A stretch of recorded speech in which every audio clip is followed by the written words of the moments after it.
আসসালামু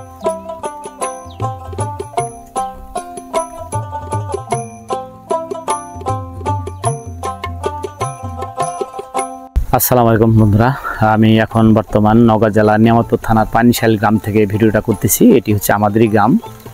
তো আমাদের গ্রামের পরিবেশটা দেখুন। এখন বড় ধান কাটার মৌসুম। দেখতে পাচ্ছেন ধানগুলো সব পেকে গেছে। আর এই দিকে দেখতে পাচ্ছেন এগুলো ধান কিন্তু এখনও পাকে না। এগুলো হচ্ছে কিন্তু আলুর জমি ছিল, আমার নিজেরই জমি এগুলো। আর এ পাশে এটি হচ্ছে আমার রসুনের ক্ষেত ছিল। তো আর তাছাড়া দূরে দেখতে পাচ্ছেন এগুলো সব পাকা জমি।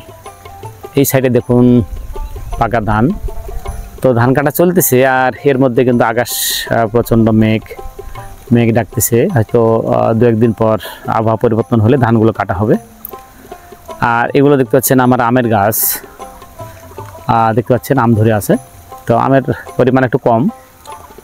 আর এগুলো হচ্ছে আমার ঘাসের চাষ। এগুলো ঘাস, আমার কিছু গরু ছাগল আছে, আমি সেগুলোকে ঘাস খাওয়াই। এগুলো ঘাসের চাষ।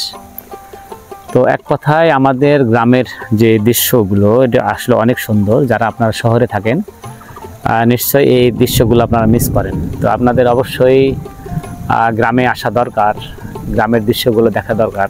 আর গ্রামে যেদিকে দেখবেন শুধু সবুজ আর সবুজ।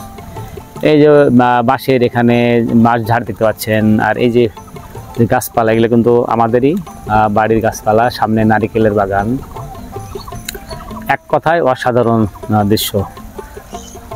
তো বন্ধুরা, যদি আমার ভিডিওগুলো আপনাদের কাছে ভালো লাগে, অবশ্যই আমার চ্যানেল জামান এগ্রো সাবস্ক্রাইব করে পাশে থাকা বেল বাটন বাজিয়ে দিবেন। আর বন্ধুরা, আমি কিন্তু চেষ্টা করি যে আমার চ্যানেলে বিভিন্ন ধরনের কৃষিভিত্তিক বিভিন্ন বিষয়গুলো আপনাদের সামনে তুলে ধরার। তো বন্ধুরা, আজকে এই পর্যন্ত। আবার দেখা হবে নতুন ভিডিওতে। সবাই ভালো থাকবেন। আসসালামু আলাইকুম। আল্লাহ হাফেজ।